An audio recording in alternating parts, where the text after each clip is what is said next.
Nessun passo indietro e la frattura tra Lega Nord e Liga Veneta si allarga ogni ora di più. Flavio Tosi non cambia idea, chiede ai vertici di Milano l'autonomia del Veneto e di ritirare il commissariamento, e su questo non c'è spazio per trattare. E così al Consiglio nazionale della Liga, in scena ieri sera nella sede padovana, si consuma l'ennesimo strappo. Tosi mette ai voti un documento che respinge la nomina del commissario e ribadisce di voler decidere le liste dei candidati.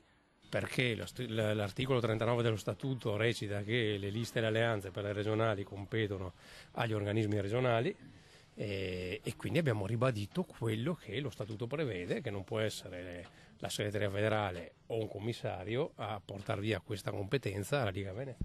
Verso le 23, dopo un'ora e mezza di discussione, si vota il documento. 10 minuti prima il commissario Giampaolo Dozzo se ne va senza rilasciare dichiarazioni e già si capisce come finirà la serata. Nulla di personale contro Dozzo, ma il commissariamento, dice Tosi, è inaccettabile. E lui ovviamente è una persona garbata e gentile, che non è una questione personale nei confronti di Paolo Dozzo, è una questione tra la segreteria, il Consiglio nazionale della Liga Veneta e il Consiglio federale Lega Nord. Molti gli assenti di peso come Zaia, Bitonci, Finozzi, una quindicina quelli con diritto di voto. Tra i contrari la ferita è sempre più profonda.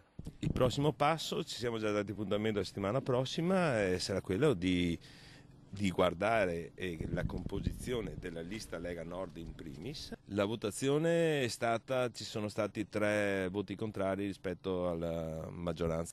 Però dai vertici federali la pazienza sembra esaurita, come afferma anche Roberto Maroni. Salvini, con grande pazienza, dice da 4 mesi cerca di mettere d'accordo Tosi e Zaia, che non si sono messi d'accordo. Un altro veneto, Giampaolo Dozzo, ha avuto il compito di trovare una mediazione. Tutto qua, il resto sono polemiche. Tutti a sostenere Zaia, dunque, nel tentativo di declassare quanto sta avvenendo tra Lega e Liga Veneta a baruffe di scarsa importanza, come sostiene Matteo Salvini, raggiunto al telefono dal direttore Domenico Basso.